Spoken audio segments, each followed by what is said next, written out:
Harry's wife. Give me a Grammy.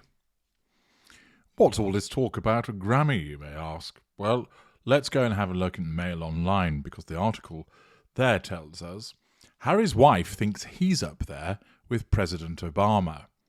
Duchess tells friends Prince Harry is a shoo-in for a Grammy nod thanks to his soothing voice and rendition of Elton John's Your Song on the audiobook of Spare. This is demonstrative, of course, of the delusion of Harry's wife in thinking that her husband ought to get a Grammy just because he managed to read a book. Now, I suppose on one level, everybody should be giving Harry a round of applause for actually being able to read in the first place, surprising many people as to his cognitive abilities. The fact is, it isn't something that should actually merit a Grammy at all. But why is Harry's wife saying this? Well, in actual fact, what she's really saying is, you should be giving me a Grammy. You see, her mindset is this. When it suits her, her husband is an extension of her. In other instances, she shoves him to one side. But through character trait acquisition, which is one of the prime aims, her husband's achievements become hers. And therefore, the fact that he managed to read out his own or her book means that she believes that it's her creation, and that because she's brilliant at everything that she does, that means that a Grammy ought to be awarded. It isn't a simple case of her saying, I'm so proud of him, although that's how it manifests to the outside world as part of the facade of her being nice to her husband. Behind closed doors, she's tasered his pink pods as a consequence of his many failings. But to the outside world, a mid-range narcissist such as Harry's wife portrays that everything is hunky-dory in Monty Shit Show, that it's paradise, hence all of this hand-grabbing and steering and we're so in love and it's our love story that we're telling you, etc., because it's her narcissism repeatedly attempting to assert control over the outside world by telling it, everything's wonderful in our relationship, absolutely. And as many of you recognise, that those that repeatedly have to tell you how brilliant their relationship is invariably means that it's not. Her narcissism dictates that in order to control the outside world, all those secondary and tertiary sources, they have to see that she has a wonderful marriage, a brilliant family life, in the paradise that is Monty's Shit Show. She, of course, doesn't mention the screaming matches, the elbowing him in the ribs to prevent him from sleeping, the icy cold silent treatments and all the rest of it, because her narcissism thinks, well, if we were to tell the world all of that, it makes the relationship look how wonderful it all is. It's important for the narcissism, for the purpose of asserting control over those secondary and tertiary sources, to ensure that she portrays this idyllic family home lifestyle, and all of the other shitty stuff that goes on, as invariably it does because she's a narcissist, doesn't get seen by the outside world. So that is presented elsewhere, and that she's proud of him and that she supports him, notwithstanding the devaluing behaviour that goes on behind closed doors. Those of you that have been involved with our kind will recognise all of that. However, when it comes to Harry achieving something, it's her achievement, and therefore she believes that this book and its reading of should receive a Grammy. Of course, she'll talk in terms of his soothing voice and the rendition of Elton John's Your Song, but what she's really saying is, this is my work, it belongs to me. So even if Harry were to succeed, in her world it's seen as her success. Let's find out more about what the Daily Mail has to say about this deluded nonsense. Harry's wife is sure husband Prince Harry will be adding Grammy winner to his list of accolades thanks to his latest memoir, Grandiosity, Magical Thinking.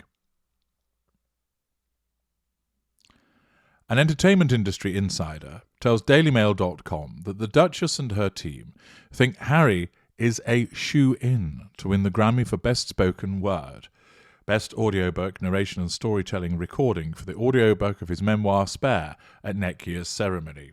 Now, what I think that we ought to do is ensure that your glorious narrator is the one that wins a Grammy. Anybody that listens to my material can't fail to be entranced by not only the quality of the material, but the soothing, chocolatey, velvety tones of your glorious narrator. How satisfying would it be for the Grammy to go to H.G. Tudor, thus denying Ginger Bollocks, and, of course, Harry's wife. At one point in the audiobook, the Mail tells us, Harry sings a verse of Elton John's Your Song when discussing the tribute concert for the 10th anniversary of Princess Diana's death. It was Harry's decision to sing Elton John's song in the audiobook. Bollocks. Who knew he could sing? Harry's wife thinks he's up there with President Obama, who won the same award a few years back, the source adds. She's bound to do, because she thinks that she belongs in the rarefied atmosphere of the Obamas. The 2007 benefit concert called Concert for Diana included a performance by Elton John. Prince Harry reveals in the memoir that Elton John had turned down a request to perform Candle and Wind for the benefit because the song was too morbid. Elton had rewritten some of the lyrics to Candle and Wind, also called Goodbye England's Rose, for Diana's funeral, but opted to sing Your Song instead. Harry then goes on to sing a few verses. I hope you don't mind that I put down in the words how wonderful life is when you're in the world, he sings. The source says Hollywood loves him. No, it doesn't. He's got the gift of the gab. No, he hasn't. And a fun sense of humour. Yeah, although it's deserted him latterly. He's the one with the star power.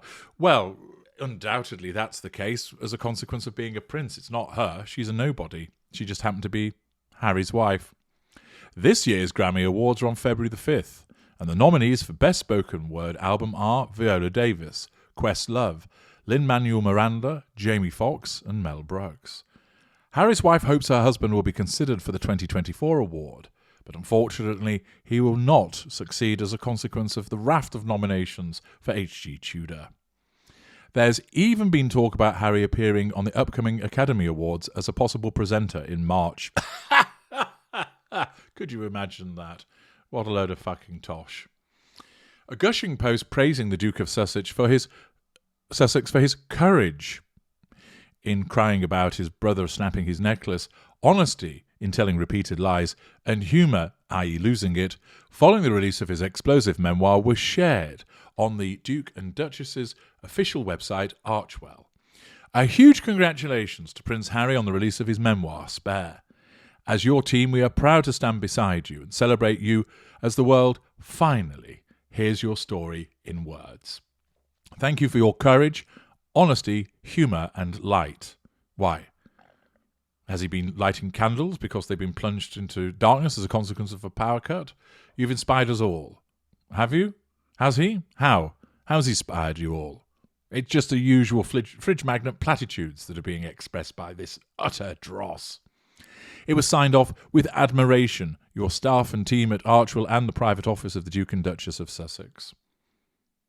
While it's clear Harry's wife thinks highly of her husband, at least in public, she has notably taken a step back from his lengthy media tour and let Harry have the spotlight, and we all know why that is. See parts past him, she's hanging him out to dry. The prince has taken part in a number of high-profile media managements, yada, yada, yada. Usual observations about all of that. It's hilarious that Harry's wife thinks that he ought to get a Grammy, but of course, what's really going on, as I've explained to you, that this is the delusion of her narcissism and the belief that she should receive the award.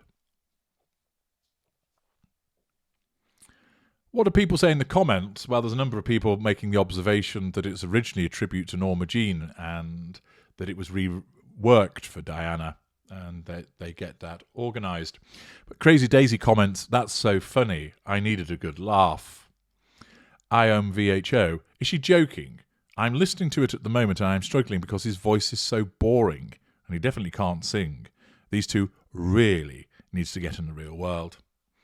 Jilly 500, I doubt she listens to audiobooks much. There are some superb narrators out there and many are not names you would know from TV or films. To suggest Harry is anywhere close is pretty insulting to those with the skills, in my humble opinion. Also, our local Amdram has far better singers. Kernow forever. Ridiculous. Patricia. Words fail me. Mbalo. The book has turned out to be fiction. He's been caught out on numerous topics. How can you reward a spoilt, privileged, I tell it how I see it individual? How can anyone reward someone for that? Unbelievable. Fed up now, shut up. So very sad Harry has fallen so far. I see you two. Please, please, please. Don't give him or her a Grammy. Neither deserve it. They wanted privacy. Let them have that privacy. Soars. Ha ha ha ha ha ha ha ha ha ha ha. JJ herself. Natural storyteller. Yes, glad you recognised. It's just that. Stories, because we in the United Kingdom do. He can carry on carrying on. Just keep your stories that side of the Atlantic Ocean. S. Davis 007. Does she now? Shows she's on a different planet to normal folk. Not getting it at all. His voice is very soothing. The content is very boring. And it could be used to help treat insomnia. Stop shouting now. My sides are splitting with laughter. Cutin. He speaks like he still uses crayons to draw pictures. Code 1. Best laugh I've had in ages. Well, quite clearly, nobody is persuaded that a Grammy ought to be going his way, but of course, Harry's wife does for the reasons that I've outlined to you already. I'm H.G. Tudor. Thank you for listening.